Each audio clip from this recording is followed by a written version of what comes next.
ngalesi sikhathi lesi Without tivule Bible redu. bana sivule iBhayibheli lethu Mubhuku ra Zvakasarurwa chapter 5. encwadini kaSambulo isahluko 5 Tichaverenga verse 4. Verse 4 chapter 5 verse 5 verse 6. 4 5 no 6 ndio mavesi atichaverenga. Yoma verse esizabala la mukati me nguva inei ngalesi sikhathi toda kuti tibate nyaya iyi iri pana Zvakasarurwa chapter 5 verse 4 kusiya ku6 ndio patichatsanangura tiri iko sizakhangela sikona kwenyaya watinoda kuti tidzidze mukati masikati ano inhloko yendaba esifuna ukuyifunda eminoko tichadzidza Bhutsu ine size imwe chete inokwana chose. Isicathulo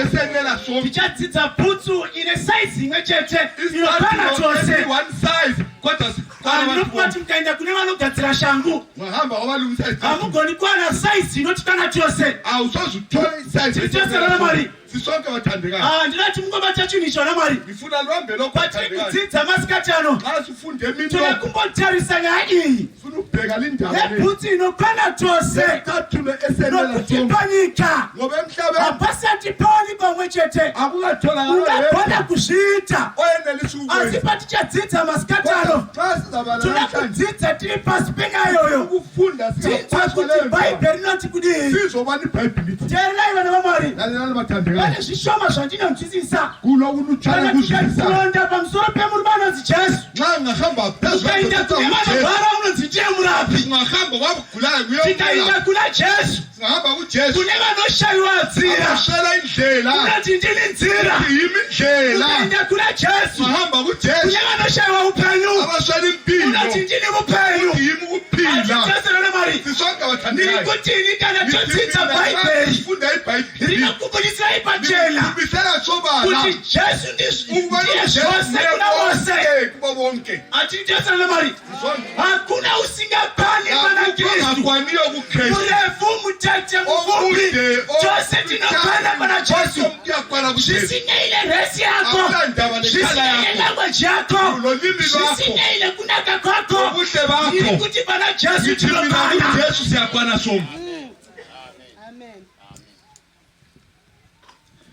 Pawakatozoselekta mudzimai wekudanana naye lapukhetha unkosikazi wokuthandana wakatanga watarisa kuti chimiro chacho chinoenderana nepfungwa dzako here waqala wakhangela ubana mcabango titosana mari titosana mari bomama wakatanga watarisa kuti hembe uchapfeka waqala wabheka inofichana newe here but masikati ano ana mwari kodwa eminoko kuti ni Jesu unokwana katini chose Jesu yaendela kithi sonke akaenda kuvarombo ahamba kubayanga Jesu unokwanako uyanela uJesu kuvafumi Jesu unokwanako uyanela uJesu ana pano saludza unapinda pose ndikuti vana vamwari ukaenda kuvatadzi Jesu uripo ukaenda kune vanonamata Jesu uripo nasaka mcheringa Bhaibheri yenyu titsanangurai kuti Jesu ukaisira mvura pavana varoi basela sisonke bathandekayo lero ngori unonesa mvura iwe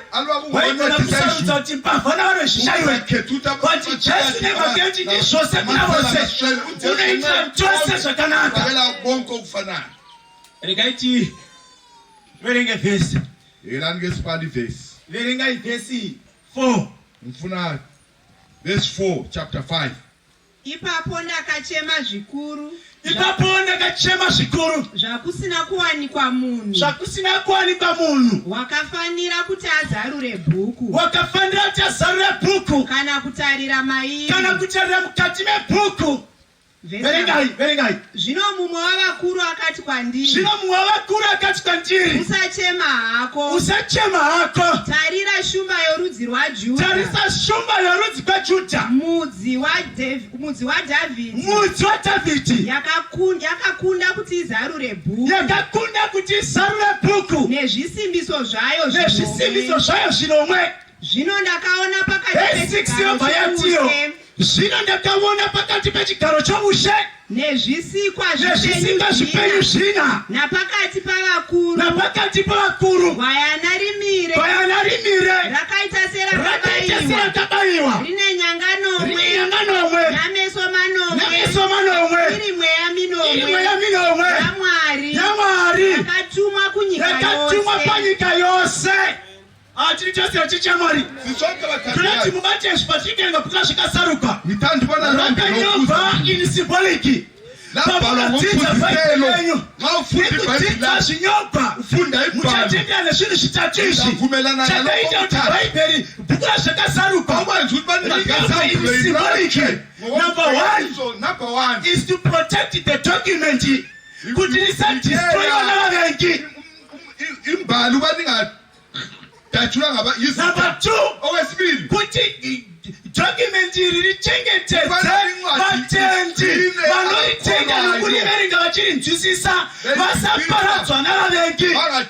Number three is to create a vibrant memory mumunhu. Tiri chose kana Mwari chichika izvi manje saka bhaibheri inzwi raMwari pamunoiverenga muna zvakasaruka chapter 1 verse 3 inobva yatiyo vakaropafadzwa sevanorava vachichengeta zvakanyogwa imomo zvachiva chinhu chaMwari vakaropafadzwa sevanorava vachinzwa vachichengeta zvakanyogwa imomo. Specifically verse 1 verse 3 iri kureva vanhu vanonzwisisa bhuku razvakasaruka saka vasikachanaya ndodati ini newe tiwise bhuku razvakasaruka atichose chichamari. Saka bhaibheri rangu mukaenda neni pachapter 4 yazvakasaruka iyoyo bhaibheri rinotiro John noti ndakaona kudenga kwakasaruka ndaona Mwari agere pachigaro chake choushe. Mwari Baba akakomberedzwa nomurarabungu ngatimbate zvona Mwari akazvikazi chigaro chake cheushe chakanga chiri pamusoro peareka yesungano. Murarabungu akanga uripo wairatidza kuti Mwari wedu ndiMwari anochengetedza sungano. Mukaenda kubhuku raGenesis chapter 9 mvura yakapanyika Mwari unoti iye kuna Noa hatichatenderi kuti mvura iparadze nyika asi zvandaakuita ndakuita sungano newe ndoisa murarabungu paunoona murarabungu wozoti mvura ichaparadze nyika ino. Mwari wedu ndiMwari unochengeta sungano. Vari pano vazhinji vakaita mhiko imwe pamakaroorana vakaita mhiko tichava newo mukurwara mukuchema mukushayiwa mukuita sei pachibva zvakashayika unoda kwakatonhora pakuchema pakurwara vakamurana ndodzodza kuhama vati Mwari wedu unochengeta sungano navanhu vake. Vazhinji vari pano musa makapapatidzwa makati imi chaita sungano naMwari tichaita zvokuti nezvekuti panyika zhinji kacho vazhinji takabva pane zvatakawirirana naMwari. Imhandu unopanduka but Mwari ngaatendwe nekuti unochengeta sungano yake. Iko zvinezvi pamuri kuudzana kuti I love you kusvika murufu muri kungonyeperana chete hapana kana chokwadi. Ndiri kuti vana vaMwari murufu kusati vasvika mai vanenge vachogarira vana vechekare murume vasina basa naye nekake kuti vana vachengeti sungano anochengeta sungano ndiMwari.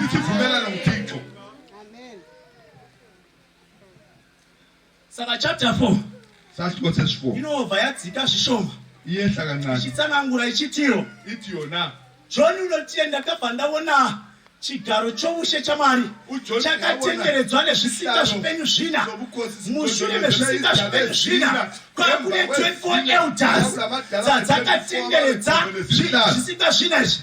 Tibate zvona Mwari bhaibheri rangu robva radzika shoma zvipenyu zvina izvi pamwe chete ne24 elders zvakanga zvichirumbidza Mwari zvichimushumira masikati nausiku. Then pachapter 5 nokuti chapter 4 ine one ari missing ukhona yedwa ongekhoyo la. Verse 2 chapter 4 Chapter 2 ega 4 ithi yona kapinda mumoya ngangena emoyeni ngalipo walibanga ngalipo Uthixo sangalipo fanya ujasathilipo bathi fanye kwani alimisi ukhona engekho la. ngitayina chapter 5 Ngasiya chapter 5 baba kuthiye uJona bese sithi yena ipapo ndakachema zvikuru lapho ngakhala kakhulu zvakusina kwani pamunhu njengoba ngatholakala wakafanira kuti azarwe kupe chisimbiso achitotsera mari zvakachemedza John amuna Mwari Baba vakabata bhuku yechisimbiso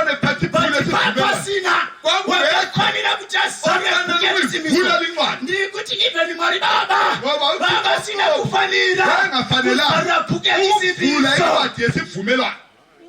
Even my angels, even the 24 elders,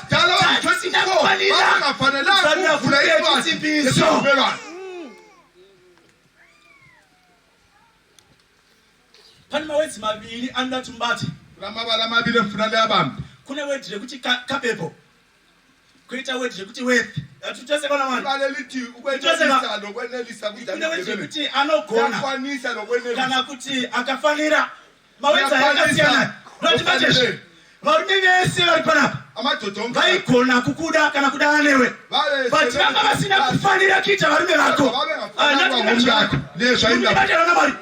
kuti vakomana vese vari panapa vanogona kuita vakomana vako but havana kufanira kwavakomana vako saka John ari kuti iye vaiva kudenga vaigona kusarura but vasina kufanira nemhaka yei vanga vasina kufanira nemhaka yekuti iyo bhuku yezvisimbiso vatana mari nhaka yevanhu vamari nhaka yevanhu vamari kusaruka isimbiso vaida munhu 1 aiva musiki atichoti chikamari aiva musiki at the same time munhu iyeye anofanira kunge ari munhu atichotana mari nemhakekuti bhuku yezvisimbiso ine zvekuita nomunhu sakamupossesa zvinhu zviviri aifanira divinity nehumanity maari kana asina divinity nehumanity waisafanira kusanga bhuku yezvisimbiso nokuti musi wakatadza Adamu mataiodhidhi enyika ino akatorwa naSatani. Satani akaita nyika ino yake our next of kin kuzotiritima patakakanganisirwa naSatani. Saka teria ivana vamwari tiariko ari musiki pamwe chete nokuva munhu. Verse 5 Yobva yati mumwe wevakuru ava omnye wabadala labo ovadaidzira akati wasememezele sithi atichotse zvichemari sonke yini bathandekayo chikanzi iwe John usanetseka ungakhali John usachema ungakhali tarisa shumba yorudzi ikoni gonyama yakoDavida impande kaJese ofanele ukuvula incwadi yesivumelwano lalelani bathandekayo John ari kunzi iye John uthiwa yena kuye ungakhali John shumba iripo yakafanira kusarura ukuvula incwadi vana vamari pane zvinhu zvatichemedza pane shumba yakafanira kusarura pane pakapfigwa naSatani pamwe pachakatawo pabudi pane pakapfigwa naDiabhorosi pamwe pachakata zviti kuti vana vamari kudenga kuna Jesu unogona kusarura pakapfigwa iri kuti vana vamari vakabva mberi na vanhu vakona vavhalesizalo ngabantu kuti hazviti kwathiwa udokotela kwenu lalelani bathandekayo shumba yorudzi kwaJudha uthoni ngonyama yakoDavida kusarura chisharo ekwantsuvula wakasarura chahana wakasarura chaElizabethi wakasarura chomukadzi waManoa anogona kusarura chisharo chevanhu chomuntu olapha makapecheka imi Ndabetshelwa nini? Dzakatarisa nyika dzose. Imhlaba ukhangele wonke. Dzakatarisa zvinoitika muZimbabwe. Ungakhangela kwenzakala kuZimbabwe. Dzinototidzo. Esiye wapu muZimbabwe. Afela tembe. Kana Mwari akafunga kusarura. Uthi kana Zimbabwe yake. Ubani Zimbabwe yake. Kusarura. Nokuthi ungathi iye. Wokuthi yena. Ikanje ya Jehova. Nokusala kwayo. Abahlezi kuwo. Abantu bathanika inokushe. Obambela umhlaba inkosi. Wokuthi ngeyami. Bhayibheli langu iBhayibheli lami rinovharathi lisuka lithi lona John unotiye ndakabva ndatarisa uJohn ngasuka ngabheka ndobva ndabona gwayana ngabona iwu limile pakati pechigaro chobushe phakathi kwesihlalo sobukhosi naphakathi pe-24 elders naphakathi kwabadala wangu pezvisika zvipenyu zvina naphakathi kwezidalo ezine challenge kaJohn wasesiba le challenge John we-24 elders ngoba umnye we-24 elders osezulwini wathi etarisa shumba uthi khangela isilwane John unothi ndakacheuka John ngabheka ndobva ndabona gwayana ngabona iwundlu waita mistake sokunehlupho la shanzwa John okuzwiwa neshabona John ngakubona nguJohn sisonke bathandikayo kuwisisa vesi Bhayibheli akuyikutiro zvakabudzwa akutshenayo zvakasiyana kwasokwehluke. Are we together church? Sisonke yini bantu?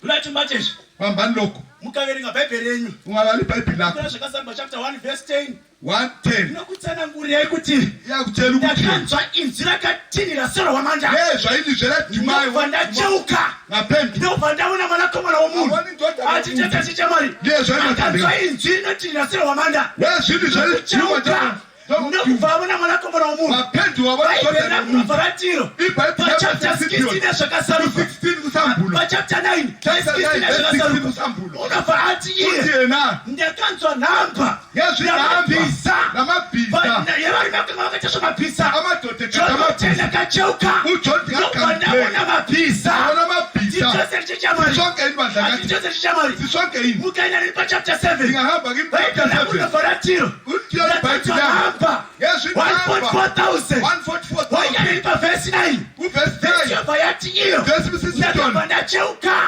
ndobva ndaona vazhinji zhinji asina kurimberera munhu zvii zviri kuitika kwinokwenzakalayo pane problem kunehlupho la maziso aJohn nemunzeve dzaJohn achitotera chichamari sisonke yini bathandikayo chitotera chichamari sisonke yini teererai vana vamwari lalani bantu Bhayibheli rangu iBhayibheli lami pandiri kuriverenga nxa ngilibalayo one of the 24 elders ari kutaura chiitira shumba kaJudha mudzi waJese turachimukajesu impande kaJese bambani lokho ari kudenga usezulwini vanoverenga Bhayibheli ababali Bhayibheli vanotenda kuti 24 elders bavumbana abadala vanhu vakamuka musi wakamuka Jesu bavumbana Matthew chapter 27 verse 50 up to verse 52 inatiyo musi wakamuka Jesu wakamuka navanhu vazhinji vatele akaonekwa navazhinji apinda muguta tsvene teerera chichamari mukaverenga Ephesians 4 verse 8 ndobva yakuudza kuti Jesus led the captive who were captive in this world akagara navo kudenga pamunotsidza Bhayibheli renyu rokuudzai kuti paakaenda kudenga wakaita mafesti fruits erufu rwake semucherechedzo wekuti kuburitsa nokufa kwangu pamuchikupa vachitenja vamutsa muna Kristu tiri chose chichamari saka teerera unzomudikani Johani ari kuti one of the 24 elders nemhaka yekuti vakakurira vakaputirwa nokukurira vachiona Jesu vari kuchishumba achitete chichamari vari kuchishumba vati John nemhaka yeti asati akurira ari kuti iye ndakatarisa ndabona gwayana teererai vana vamwari vari kudenga vakaputika kukurira vari panyika pana John vakaputirwa mubutiro rezvivi vari kuti Jesus is still our Lamb anogona kutitikira pazvinhu zvenyu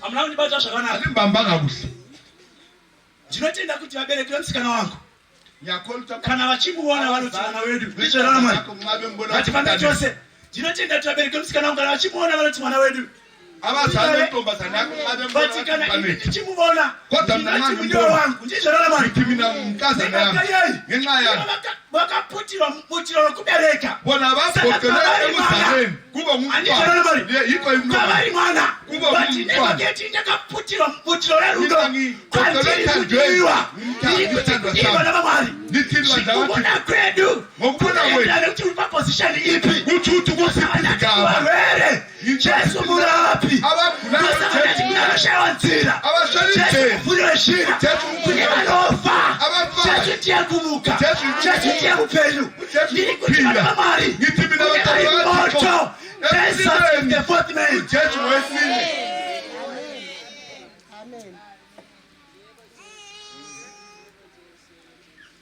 Tierela chishamari lalelani mandla kaThixo tierela chishamari lalelani nyika ino nto payarasika ilizwe lelikho lathini kunevanorwara ngithe mina kwabagulayo Jesu ndiye murapi uJesu nguyomelaphi manditshelana mari liyangizwa yini bathandekayo bathidambudziko levanhu vanhasi uhlupho lwabantu avakhoni namhlanje kuwisa kristu kabakwanisi ukuzwisisa vakanei kuti mozisi lalela qaphela watakadzidza nesuro esimbale izolo wakatadza kunzwisisa kristu wehle pavakasvika pamvura yepameripa sebenziswe novakatitsaura nedombo uthi vathi bhaibheri raku rinoti iro ibhayibhili yamithi mozisi ndokutora svipo waziswa thathi ndokuchaya dombo chaya ilitshe ndirichosana mari sisongelwe pamunondiperekedza kuna vakorinde vekutanga kali mpelekeza bhaibheri rakurobva rati lithi lona dombo reivateverera ilitshe lalona nguye uKristu ati chose chichamari sisongelwe chotronomiro uDeuteronomy yathena 31 ndova yati iyo isithi yona dombo ravo ilitshe labo fane dombo redu alifanane lelitshe labo iva namamari lithini vana vaisraeri abantwana vachivona dombo bebona ilitshe kuzvati ndikristu abazangwana uKristu ndosaka nyika yanhasi yikho umhlaba yasala namhlanje namatombo muhomwe igcwele yakona ngemakhe kristu nesvina kufanana naye fanalo Kristu kuti kune vanorwara kristu hasi dombo Kristu asiye litshe tereche chamari lalelani mandla kaThixo tereche chamari lalelani ndati jesu ndiye murapi ngithe uJesu kune ngumlaphi vanorwara wabagulayo dambudziko raita vanhu vanhasi uhlupho vachimanya kuvaprofita nekugijima kwaprofita lapha bachela tereche chamari lalelani mandla kaThixo vakamutarisa bembheka uJesu vane zvavanofunga kukhona vamwe abakucabanga moinja abanye sebefana vanosvikirika tambo sebesiyabotshela vachizi ndo izitamo ichakusunungura bethiwa yimi kubvisa ezakuvulula inyama iri pauri ukukhipha imnyama kuwe yakakona kuchengeta juzi rikabharuka yakakona kuchengeta iwe ndikuti vanhu vamari ngithi mina bantwana bathi our redeemer Jesu ndiye murapi wedu ndiye zvose usaitwa zvisina basa nadhiabhoro unoenda kuna mwari yana kuThixo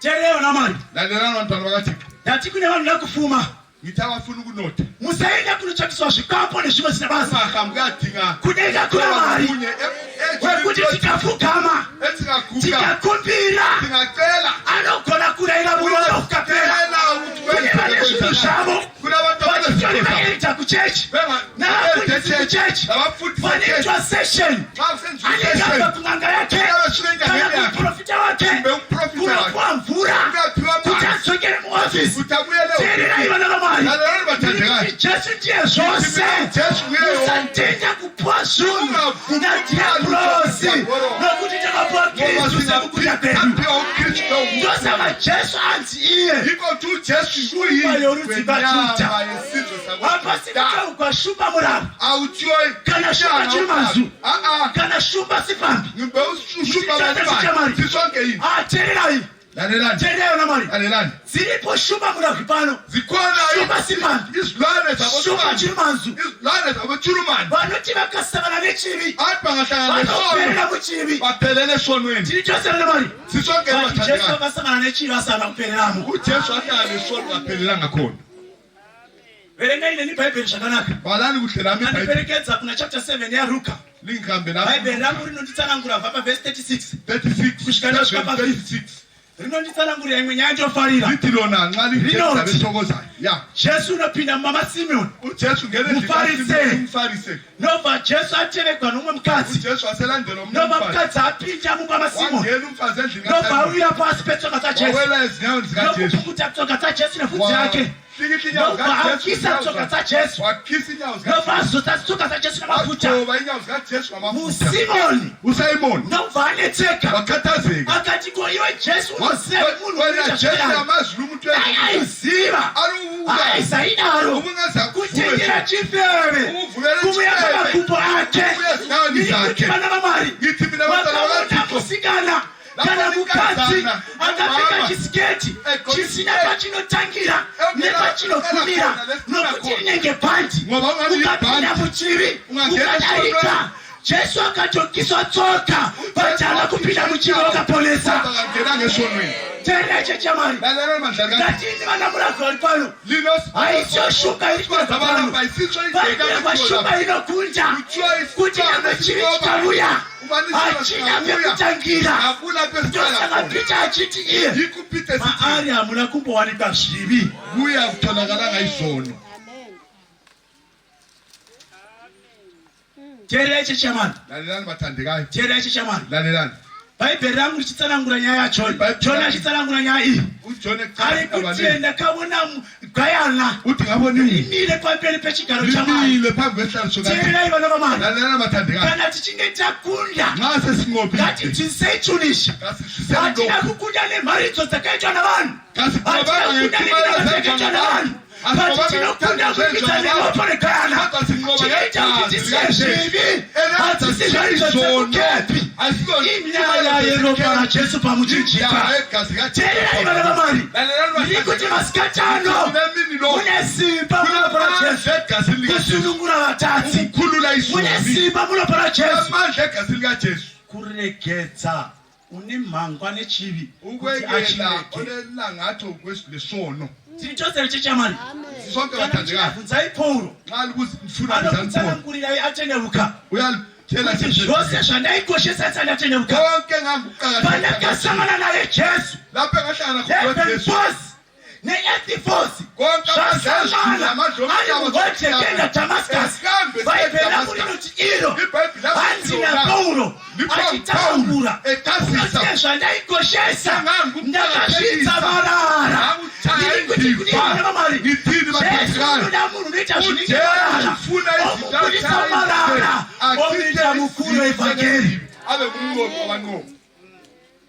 Pano patigere patiri panapa lapho ehlezi khona esikhona la pane vanhu vaiva nempiri yekuita zvakaipa. kunabantu ababenodumbu lomenjongo. Ropa raJesu rakapinza pamuchinjikwa. Jesu awafaka Zvinhu esiphambanweni. zvose vakasiya. zonke izono Vamwe vaisvita mupanje mangwanani ababebhema imbanje emusuku bengaphumuli. but dzakadzimwa mhangwa yacho nesimba rinotiti Jesu. baphela Pane vamwe madzimai ari pano kulabo mama aitozikama achigara papawa vachitendei vana vamwari vasangana naKristu vakasiya upombe nekuchitendeka kuna Jesu unogona kuti pasimba rokuda chivi.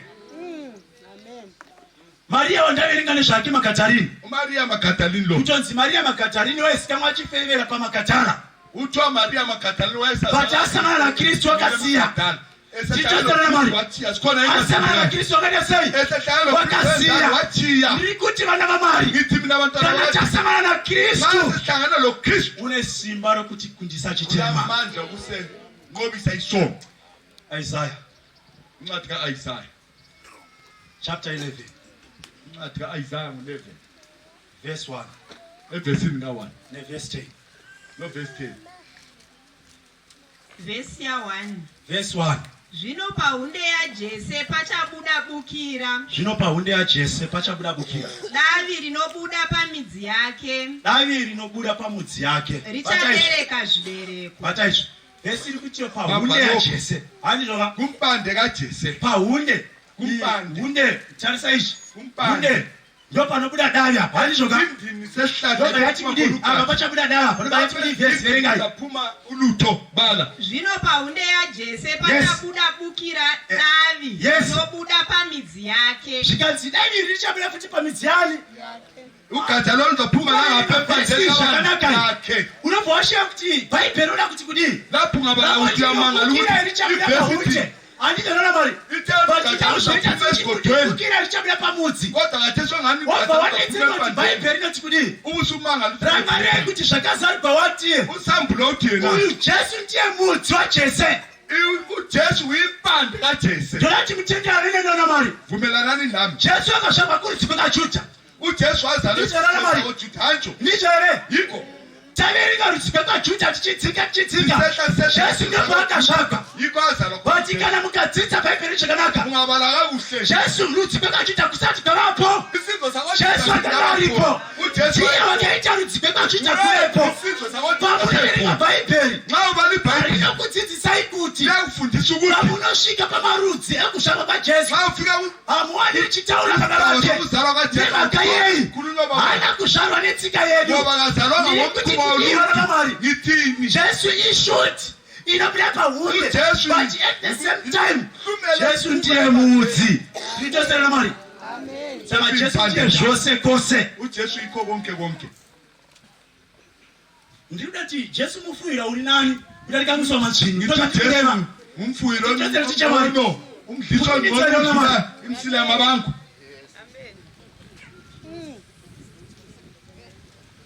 Nokuti pamakazopedza kumupa muswa majinyu nechiropa chenhunzi mhlawuqeda nanhasa tachinja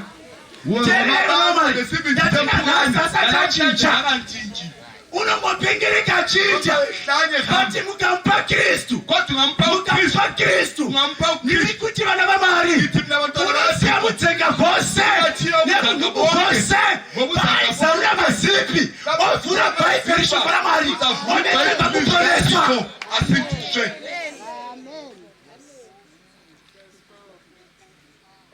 Teerera ichi chamari. Verenga verse 10. Nezuva iro mudzi waJese. Nezuva iro mudzi waJese. Iwo umirepo somureza wavanhu. Zvikanzi mudzi waJese umirepo semureza wavanhu. Uchatsvakwa namarudzi avanhu. Uchatsvakwa namarudzi avanhu. Nzvimbo yake yokuzorora ichava nemudzi. Zvikanzi nzvimbo yake yekuzorora ichava nembiri. Mari. Ndiri kuti masikatano namari Jesu pachake ari kunzi iye kana asimudzwa semureza. Jesu pachake kana asimudzwa uchatsvakwa namarudzi avanhu. Ndiri kuti masikatano namari zano remuchinjikwa richiuya panyika mureza waKristu asimudzwa vazhinji vakatanga kutsvaka Kristu. Nemhaka yeyi muna Kristu mune simba rokuita zvakanaka. mandla okwenza okuhle. 1980 ngomnyaka 1980 pakatora Zimbabwe independence. lapho iZimbabwe isuza inkululeko kwakune mureza waivako weUnion Jack. kwakule flag yayikhona eUnion Jack yevakomana vekuseri kweyo kwamunofarira kuyoke khona ngale gijimela khona ngale mukadzidza zvakanaka nyaya yacho ningafunda kakuhle indaba yakho kuti Zimbabwe yatora independence. mhla iZimbabwe ikhululeka yakaburusa mureza weUnion Jack yayehlisa iflag yeUnion ndoba Jack yakwidza mureza weZimbabwe yakweza iflag yeZimbabwe sesaini yekutiyo isitshengiselo sokuthi sona Zimbabweans takurira nenyika yesikhulule ilizwe laphandle kuti kana Jesu achinge akurira nxa uJesu sengqondo zvasatani zvose zvofana kudzikiswa pasi zvipiswe nezita raJesu. Zvasatani zvose zvofana kurashwa kana Jesu achinge asimudzwa. Dambudziko renyu nderekuti iro munokwiridza Jesu munokwiridza Diablos hazvishandi zviri zviviri. Satanofana kupiswa irikuti vana vamari vakakwidzira Diablos mitinofana kupiswa Jesu atange kushanda mupamato.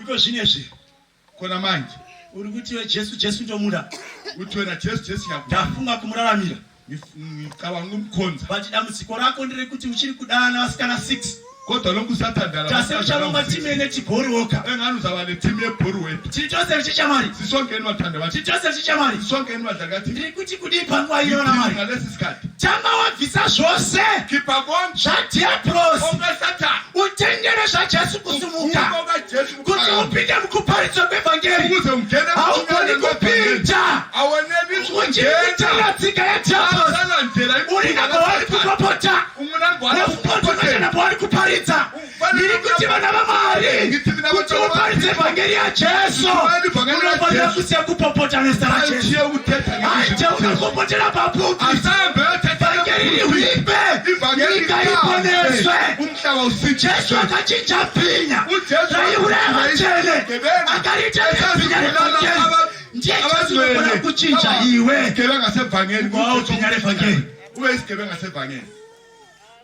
tiri tose rona mari hamuna kuerenga nebhaibheri yenyu rikakuudzai pamusoro pemunhu anonzi rigiyoni bhaibheri yenyu inokutsanangurai pachena kuti rigiyoni wakasungwa namakasha vakamukonewa aidambura ese wakazamiwa zvose nemacheni akadambura but zuva rimwe chete unosana nemunhu matiri kutaura pano bhaibheri rangu rinobva ratiiwe vakasangana jesu unoti arayira mweya kaipa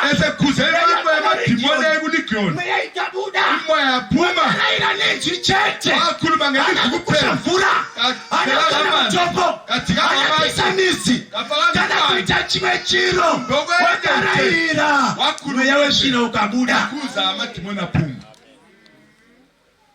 bhaibheri rangu ropa rati vakabva vamuwana vakabva kunyika vaivanga vaudzwa vakawana agara apfeka ava munhu kwaye tiri chose chechamari namba 1 vakawana agara vakawana apfeka kurati zvekugara pasi zvazvisiri zvake achine mweya wakaipa vanhu vanopedza tauni yose tuminetsani ngapinda akatendera akaenda kuti chari ana kana ajenda yaari kufambira jesu wamwari wombobvunza dai satani wabvepiko ndabva panyika nokufamba kwariri hana kana chinangwa kana misheni kuti vana vamwari vari kufamba zvisina ota kana jesu akuchinja unofanira kuva neoda pamafambiro jesu sekuchinjira vafambe neoda ukambeni wako mai vachakamirira kuti munhu uchadzoka kumba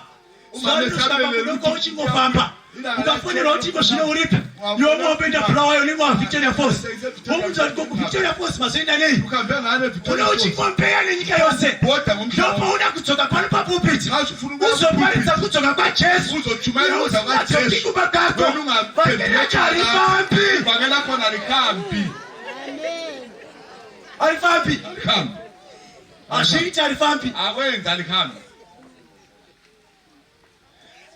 because what I know message yako isati yagamuchikwa iwe samessenger unofanira kutanga wagamuchikwa chose chichamari chose mari ndokumati makakura kare mozviusisa kudarika vaiko zvinezvi because vaiko zvinezvi vanongopana mawhatsapp number nemachichichi but imi mozviusisa munhu waite mautumira shamari yake kana shamari yako kana shamari iyo ikatanga yagamuchikwa zvonavati cheno masvikiro avanawo kana shamari ikanorambiwa cheno masvikiro hauna iri kuti vana vamwari chimwe chaita kuti jesu arapiwe nenyika ino kuti iwe samesenja yajesu haugamuchiriki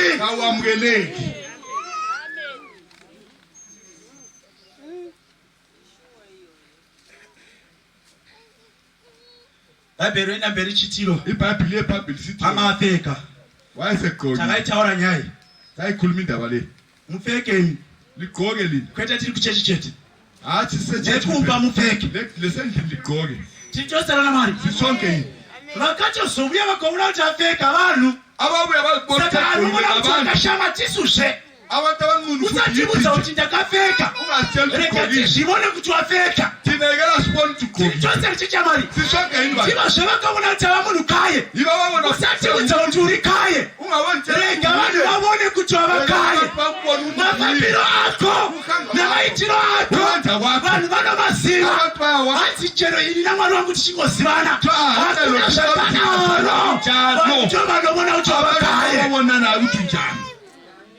mugara muchingondibvunza kuti iko zvino zvoserepi muchingondifukira muchizodai rega vanhu vavone kuti wava munhu kaye vantu vavone kuti umuntu uswa imi hamuna kuverenga nebhaibheri renyu azange vali bhaibheri yangu mukadzi wajobho achiti umfazi kaJobho esithi kuna jobho kuJobho ucharambira pakururama kwangu kusvikira rini uzayalele kulungeni kwakho mukadzi wajobho waizviziva ngoba umnaJobho kuti kana toverenga varume vakarurama azwala madoda alungileyo jobho uripo uJobho ukhona achaibvunza mukadzi wakwako zokulurama zvaishaika mauri aswelakala teera ichechamari ndiri kuti masikatano mwari ari kuti vanhu ngavakupupurire kuti vakarurama ekaringokupupuriravho pane vanhu vari pano vari muchechi records vati vasima muheavenly records hatiponeswi nokuva mumarekodhi echechi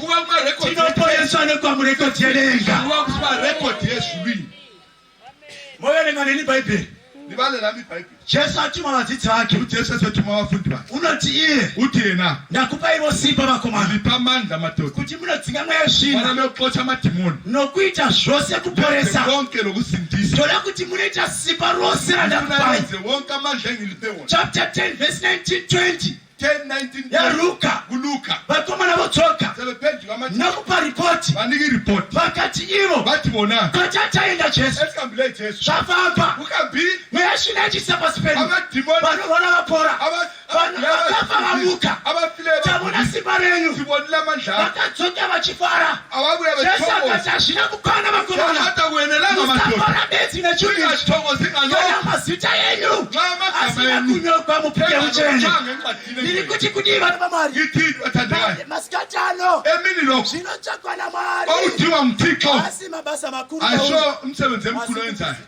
kodwa ukuthi igama lakho lilotshiwe yini taivako kemiti sasikhona kukemiti 2022 takawa vhangeri sezvivhangeri kwaiparidziwa vhangeri raipisa lalichisa ivhangeri atindi kudenga nokupisa kwevhangeri asi yezvino nokuchisa kwevhangeri nokupisa kwekutendeuka kwako sikhamba ngokuphenduka kwakho denga nokupisa kwaparidzi asihambe ezvino nokuchisa kwavachumayeli tinoenda kudenga siya ezvimini nemhaka yekupisa kwevhangeri ngenxa yokuchisa kwevhangeri ndiri kuti kudii ifei vathandekayo zvinotsvakwa nakristu audiwa mukristu kuwe kupinduka pamararamiro ndikuphenduka urarame zvinofanira kuponesa upenyu hwako saka teerai vana vamwari kana pane shangu inokwana isu chose tijesu kristu vana vamwari ndiri kuti vana vamwari kana aripo unozvidzikisira mufumi unotamba navafumi hatichosera namwari mufumi unotamba navafumi murombo navarombo handizvo vana mwari munotozviziva imi kuti nakamupfekero kaokaita pane vanhu vausingasonderi padhuze navo hatichose zvichamari but pane vamwe vanhu vaunosondera padhuze navo nemhaka yei muri mugurupu imwe chete but regai ndikuudze vana mwari jesu aiti zvamagurupu jesu unekano zvomutadzi kuti mutadzi aponeswe nesimba rake saka bhaibheri richitiro tarisai ndakacheuka nobva ndavona gayana chikano chamari ateererai vana vamwari vaigava mwena jesu pamuchinjikwa vakavinga mutadza ngatadzeni newe yori kufunga kuti namapopotera ndirikuita panapa ndikada kupopota ndiri kune zvenyika ndaisvika kupi aibofunga ndaisvika kupi achimbofunga ndaisvika kupi ndaisvika kupi ndikada kudaidzira ndiri parengi vamakuseni kusvika madekwana kuti yachozara huya yazara kundoona munhu wani chete anoenda yachozara huya paunenge achidaidzira achiti wani haina kana munhu wani inenge ina mahwindi chete mukati unoona vachibuda vose vachiita one vachiteereri vana vamwari kuburikidza nesimba raKristu Jesu takasiyana namahwindi anokokera vanhu achizoti ahindi achizoti naivahindi ndirikuti vana vamwari wakasangana naJesu unokokera vanhu kuenda kudenga naye ashenjavo.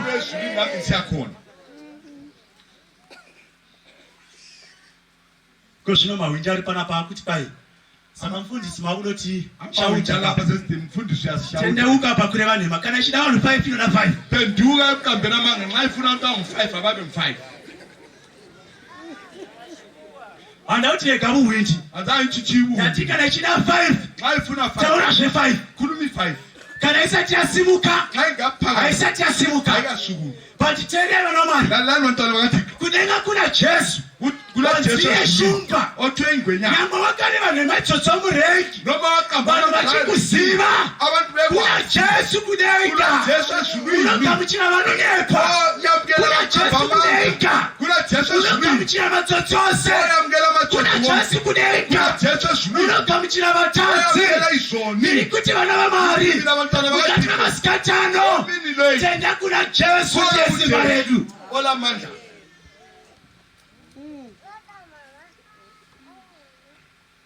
Ini Jesu ndomuda ibi. Ninalu Jesu ngiyamthanda. Nemake ndichimuda. Ngenxa yani ngimthanda. Nokuti iye pachake. Ngoba yena uqobo. Une simba lokubudisa munhu muchivi. Ulamandla okukhipha umuntu esonweni. Titozele chechamari. Sisongeni manje. Alikeni bokuladza rimwe simba rake. Ngeke ndithenisa amanye amandla. Bhayibheli rangu rinotiro. Bhayibheli lami lithi lona. Vana vaIsraeli vachibva eJipita. Abantwana bakaIsraeli besuke vachienda Kenani. besiye Kenani. Rinoti iro. Lithi lona. Shangu dzavakabuda nadzo. Nehembe dzavakabuda nadzo. Hadzina kusakara. Kana kubvaruka. Deuteronomy chapter 3. Chapter 8, verse 3 and verse 4. Ndiro kusana murenyaya. Hadzina kubvaruka. Vachikura. Bhutsu yaikuravo. Vachikura. Hembe yaikuravo. Haina kusakara nezuva. Atichechamari. Nemaka yei. Nokuti Jesu anogona kumanufacture zvisingaiti nomunhu kuti zvitatamuke. Vakatatamura hembe yavaIsraeri ikakura naivachifaro. Ndiye wanikupokera masikatano kuti utende kaari. Tiri tosera namari. Sisonke vathandeka. Hakuna mata masikatano. Ndifuna ukuthandaza. Nevanhu vanozvimisira. Nabantu abazimiselayo. Vanoti Mwari. Abantu bona Thixo. Tanzwa isu. Sesizwile thina. Kuti imi muri Mwari. Vanoni uThixo wena. Shumba yorudzi paJudha. Ingonyama mudzi waJese intambo yakakunda kuti izarire bhuku yezvisimbiso. Ngoba ubani vule ini Jesu ndimatoda kugamuchira imi. Muyi Jesu mfuna ukumamukela. 24 elders. Abadala bangu 24. Sakaita kudenga. Kuti ratidza kuti kudenga kunoendwa. Saka festival dzekuponeswa. Zvichichengetedza kuti gogo riripo. Pako guru ndoda kuvapo. Teerera ivana vamwari. Vanhu vakadaro. Jesu ndo vari kutsvaga masikatano. Maybe ndisati ndapedza kuita rukoko. Teerera izvi. Kune vanhu vanotauta kuti 24 elders vanga vari vanhu. But pamunoverenga verse 9 and verse 10. Ndinokutsanangurirai kuti vakomana ava vanga vaibvisa macrowns avo. Macrowns avaibvisa anonziwa nevhesi kana vachiverenga kuoriginal language vanotiwo yainziyo Stephanos. Not diadamata. Teererai kuno mawedzi ayangona kunetsai. Diadamata ikirauni inopfekwa nomunhu asina kungokwa hondo achigara papalasi. Saka diadamata ikirauni inopfekwa namaangels asina kupinda mugreat court of heaven. Teererai vana vamwari. Asi kana totaura zveStephanos ikirauni ichapfekwa navanhu vachakurira. Ndiri kuti kudii vana vamwari. Vakomana va24 elders vakanga vakapfeka Stephanos nokuti vakabva panyika pane nhamo zhinji nokutambudzika kuzhinji nehondo zhinji vakakunda kuburikidza neshumba yorudzi paJudha. Masikatano ndotsvaka vanoda kukunda neropa raJesu nokuti bhaibheri rangu rinotirota zvakana zvakazarwa chapter 7 verse 13 and 14. Mumwe we24 elders dziya akabva ati kwandiri Kwa vakandiwa nani kwa? Ngoba ndaba kanti. Vakaphepi. Bavela ngaphi? Zvikanzi ndo vakabvapanyika sha. Basotha ibavela emhlabeni. John utangati inandizivi. uJohn uthi mina ngikwazi. Zvikanzi ava ndo vakabvapanyika. Wathophela laba ibavela emhlabeni. Napakutambudzika kukuru. Ekuhlupheke no. Vakasuka ngubo dzavo. Bageza ingubo zabo. Uropa rekhayana. Egazini lo. Vakadzichenesa. Hlambulula. Kuti masikata vana mani. Mina. Enga richazara. Navatadza chatendeuka. Masikata vana mani. Varipere vanotiva mari. Takapumuka. Tikanashika. Tina kutendai. Najesu pamuchinjikwa. Tina kuponeswa. Takakushamirero yainu. Tikaita shikuru. Zvimwe zvatakaita. Uridzokweni dzaishiziva. Daisisiri pamisha. Asi manira kutendai. Nemaka Jesu. Tipeiwo simba rokubuda muchitema. Vakadaro simukaiteni ngekunamata. Abanjalo sukumani. Vanhu kusiya chitema. Abafuna uchiya. Vakadaro simukaiteni ngekunamata. Sukumani standards. Simukaiteni ngekunamata. Sukumani standards. Teererai vana vaMwari. Lalelani vatano wacho. Masikatano. Emini lokho. Ndikuti mune simba munopona Jesu. Kulamandla egazini. Handizivi zvinokunetsa iwe. Angikwazi ukuhlupha. Zvimwe zvacho wava kutoti. Okuye wakhona. Ini munondiziva izvi zviri zvangu. Mina ndiyakwazi lokho. Infect amushandisi mawedzai. Alisebenzisa Hanzi i-weakness yangu. Munhu achizama kuda kuponedzera chitema. Ndiri kuti ne-weakness yako. Kuna Jesu unopedza that weakness. Teererai vana vaMwari. Masikatano ndiri kutsvaka. Vanoti vaMwari moziva weakness yangu. Ziva i-weakness yangu nesimba renyu. Cita i-weakness yangu ngemandla akho. Vakadaro simukaiteni ngekunamata. Abanjalo sukumaniswe nethuba lokuthandaza. Anogona kudera aripo. Kungaba khona Zvakare pakati pedu. Phakathi kwethu la. Unoti handina kumboziva kuti vhangeri raMwari rinoshamisa kudai. Othera ngizange bekwazi ukuthi ivangeli Kuti Mwari unogona kutidzikinira akatibudisa muchitema. Tikuenelisa ukusihlenga. Ndakatouya pano pamusangano. Ngabuya lapha emhlanganweni. Zvimwe zvacho ndakasungirika. Okunye ngaba Zvimwe zvacho ndinazvo. okunye ngilakho. Handizivi kuti zvichada kuganani. Zvichapiswa nani. Kuzatshishwa But ndanzwa kodwa kuti sendlile. kana mureza waKristu asimudzwa zvadhiabhurosi zvose zvofanira kurashwa. Vakadaro ndakunamata navo. Mfuna ukuthandaza laba. Vakadaro kana varipo. Xa bekhona. Ndokumbira mufambe muchiapo. Wozandla. Vanoti ndine zvimwe zvandoda kurasha. Ngilakho mfuna ukulahla. Ndine zvimwe zvandoda kuti Mwari andisunungure mazvinhu. Xa ngikhulule kuwe. Zvandisingazivi kuti zvakatanga sei. Ngingakwazi ubona oqala. But ndanzwa vhangeri raJesu. Kodwa ndishile Kuti ivangeli mureza kaJesu. waKristu Bana usimudzwe mukati meupenyu hwavo. vayiphakanyiswa Vakadaro phakathi ndokufamba kwethu. muchiapo. Cela babuye la. Vari kufamba vachiuya.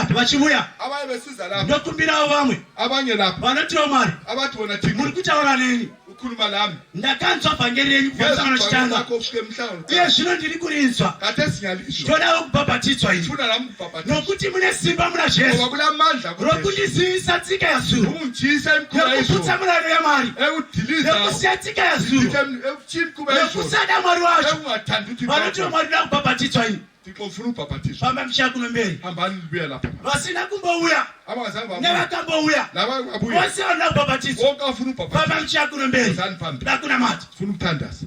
Funa ukuthandaza. Vanoimba vachiimba. Abahlabela. Vanouya vachiuya. Hlabelana babuya bebuya.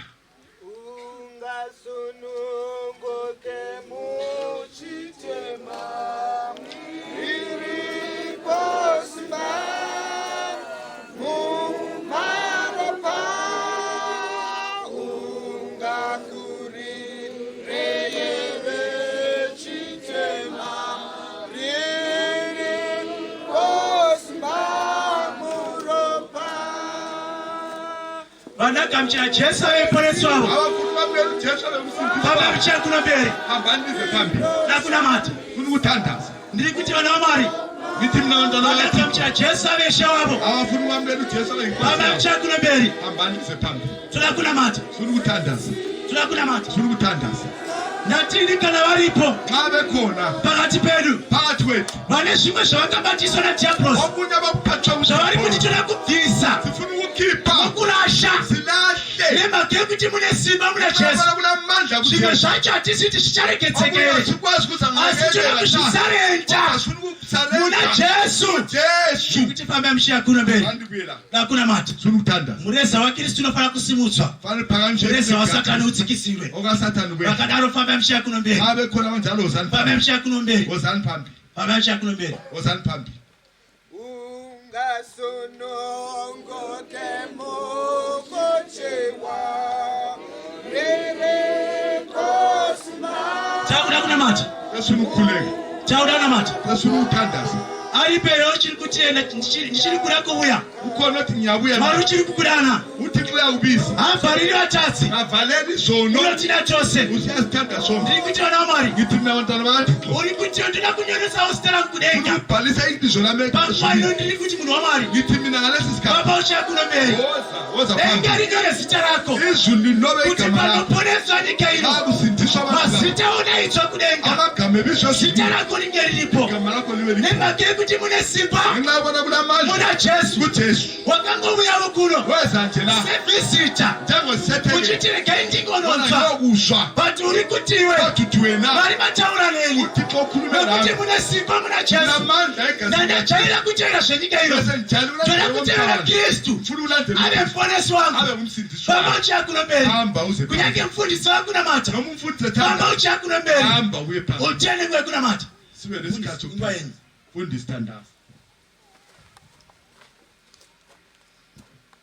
Ngathi namathe baba othandekayo khona ekhaya ezulwini emini siyabonga ukuzuza leli thuba ukuthi kawuvumanga safele esonweni kulamadoda asesigodini sokuthandabuza la labo mama bagcwele pampatha wokukhazika ukwisana nendangaliro ndoyinda